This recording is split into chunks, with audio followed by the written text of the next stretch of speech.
I'm Jerry Zimmerman. I taught at the University of Rochester Simon School for over 40 years, and my research has focused on uh, the general area of corporate governance, which is how do leaders of organizations attract, retain, motivate, and provide incentives for a workforce that's primarily self-interested.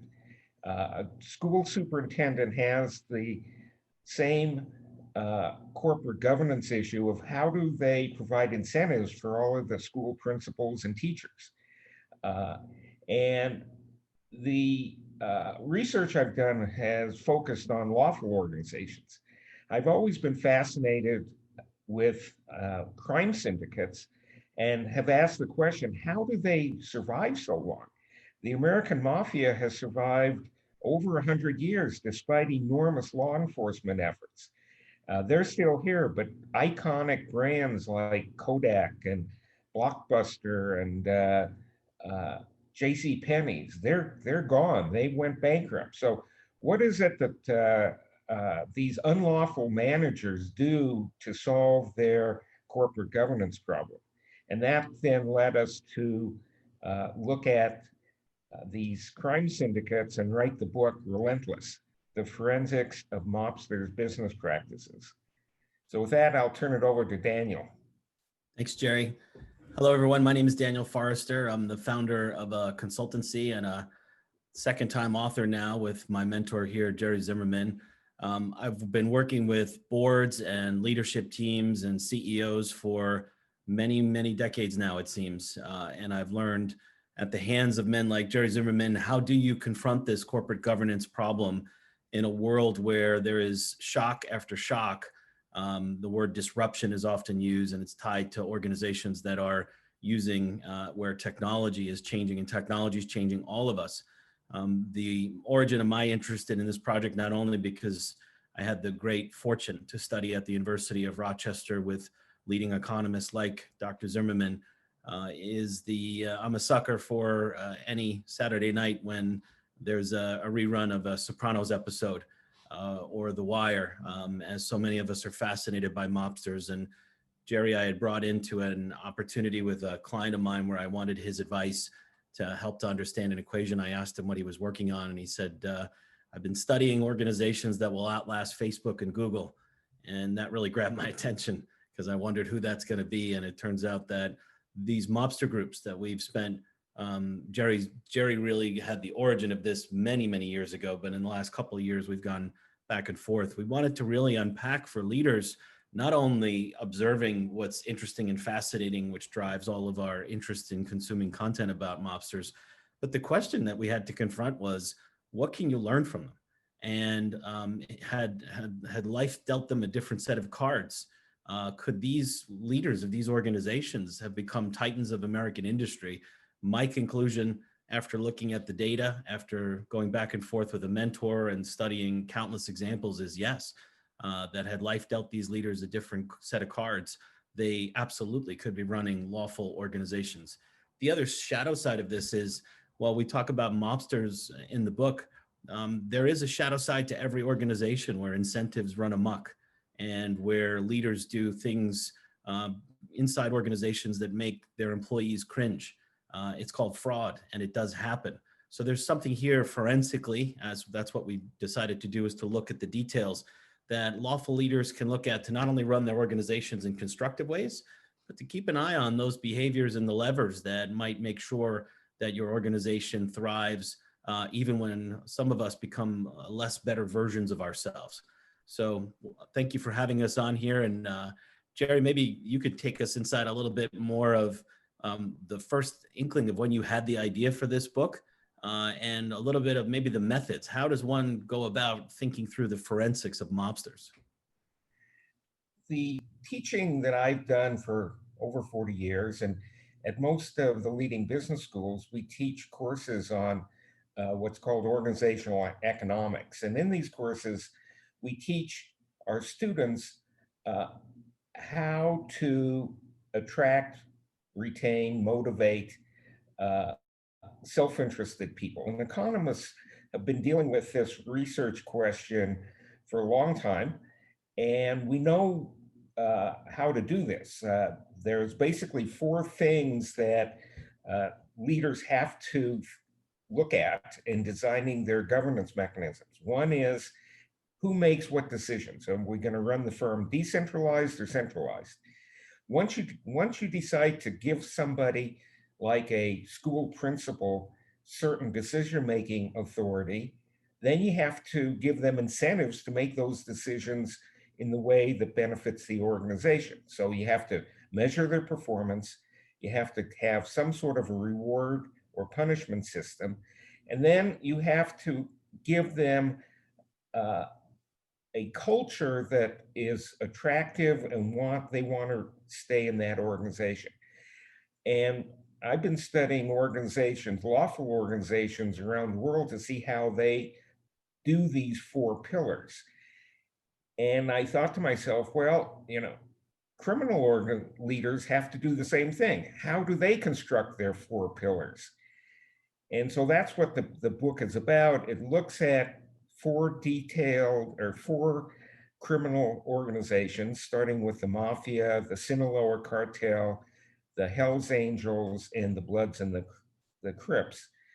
And they all end up having very different four pillars, but they apply the same economic principles. The basic economic principle that we teach on page 1 of every economic book is people are self-interested, they have insatiable wants, they make trade-offs among what they desire, and they are very resourceful in trying to make themselves better off. So with that, Daniel, fill in the blanks. Well, the only blank I would say that the immutable laws of economics are what's front and center in this book, and the confrontation of that model that Jerry just talked about, the self-interest model. What really drew me in was this unbelievable chance to look at these microcultures of these groups. I've had the privilege of working with leaders and leadership teams to assess culture. Culture is two things. It's the way things are done around here. It's unique to your organization. No culture can be copied, but it's made up of what's called norms, values, behaviors, assumptions, stories, symbol, action, and rhetoric. It's quite dynamic.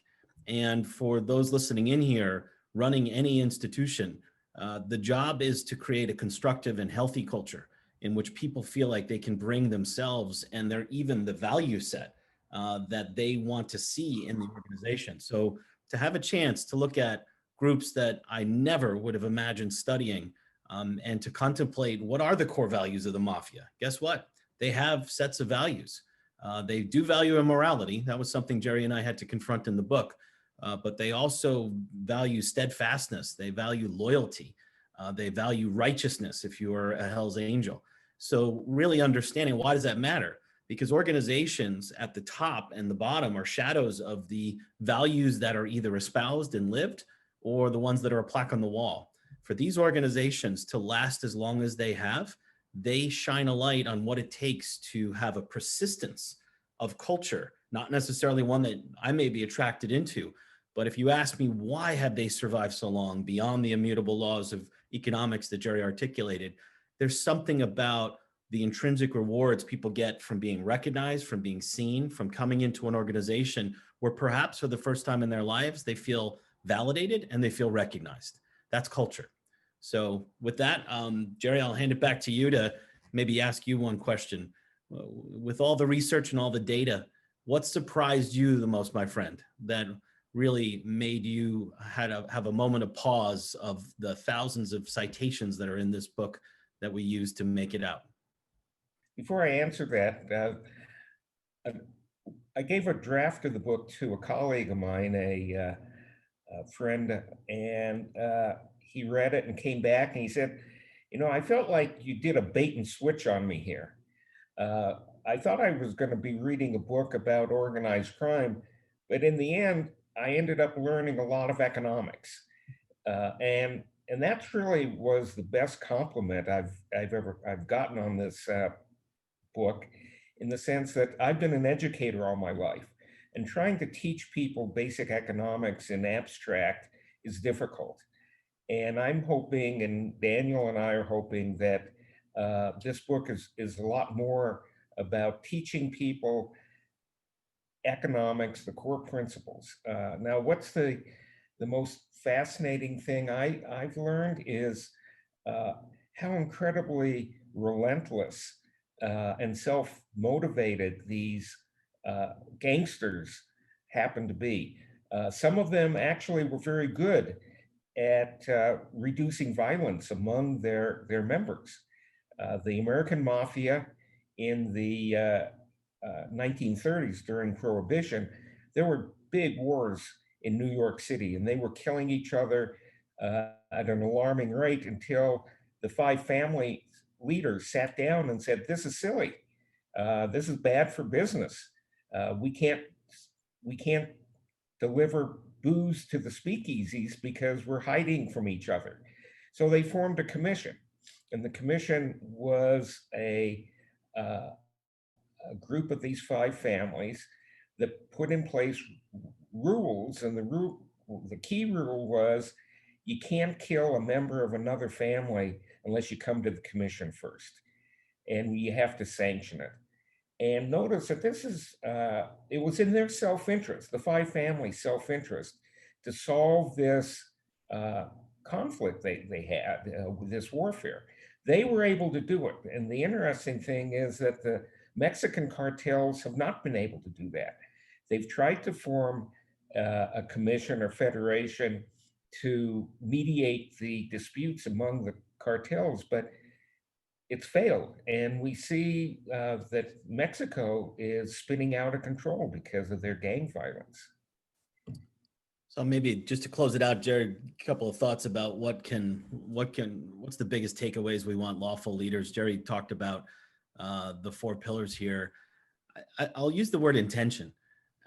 I think the study that we did of these groups made you realize that from a leadership perspective, from a brand perspective, identity perspective, there's an intentionality that comes with paying attention to the four pillars, particularly to attract and retain people into the culture. Jerry asked me early in the project, he said to me one time, "How hard is it to get hired in your company?"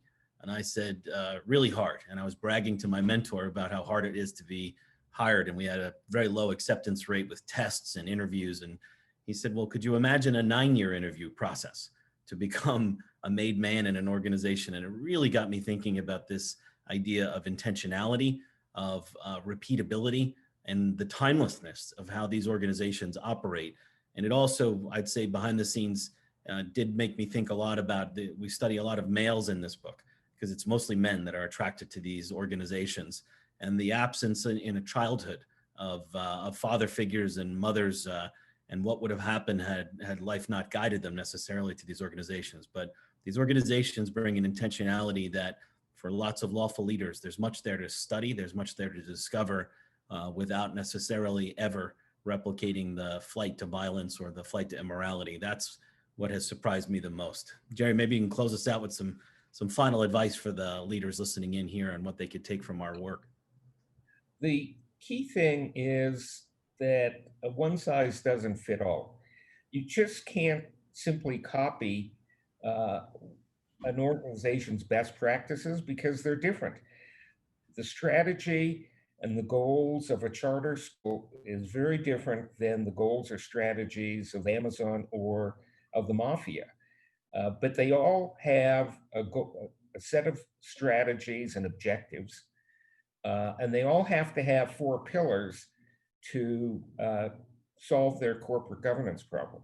And so the key takeaway is you have to think hard and long about what your workers want, what motivates them, because they're self-interested, and at the same time, what do my customers want? Because they're self-interested. And once you understand their self-interest, you can then start to construct the strategies and the corporate governance mechanisms to achieve those strategies. Thank you for having us on. It's been a pleasure to share some thoughts with you here today.